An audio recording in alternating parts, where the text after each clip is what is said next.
Good evening. Good evening. I'm using the mic. Loud voice. Paul was right.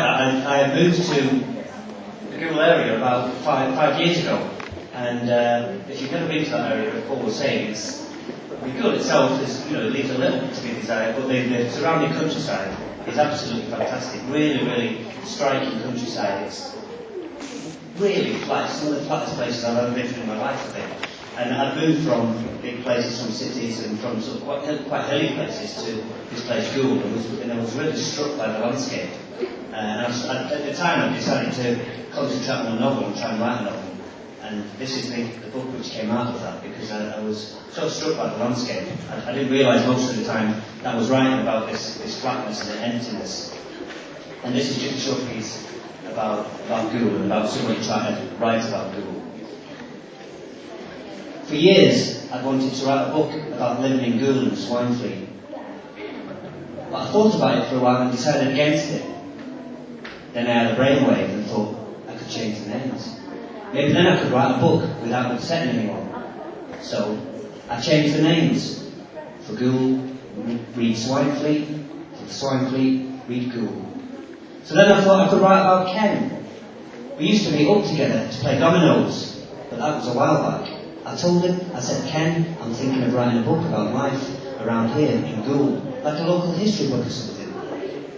He was looking over at the clouds over there, the ones way in the distance. The clouds were small and white and were perfectly still. He looked down at me and said, if you want to write about anything, then write about that. If you don't, then just stand here. He said that, then he turned away. He's taller than me, you see. He can see further. He looks down at the horizon. We stood together and we didn't say another word, not a single one.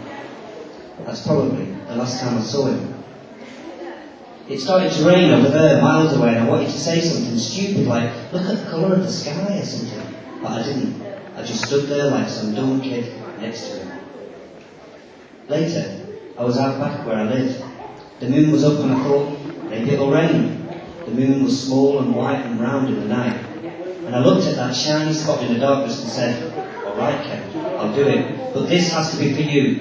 This is not just about the clouds and distance and empty spaces. It's not exactly what I want you to do or what I want you to say, but this is it. This is for you. So I went against my word. I did what I said I wouldn't do. I must have lied to myself.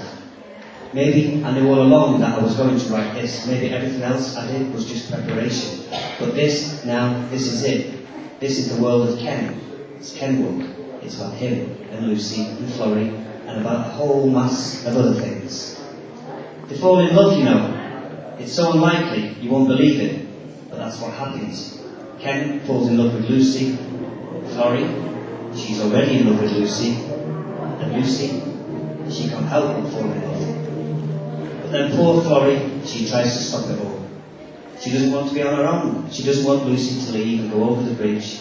But then someone dies and everything gets blamed on a pair of muddy brown boots. It's a pity, really.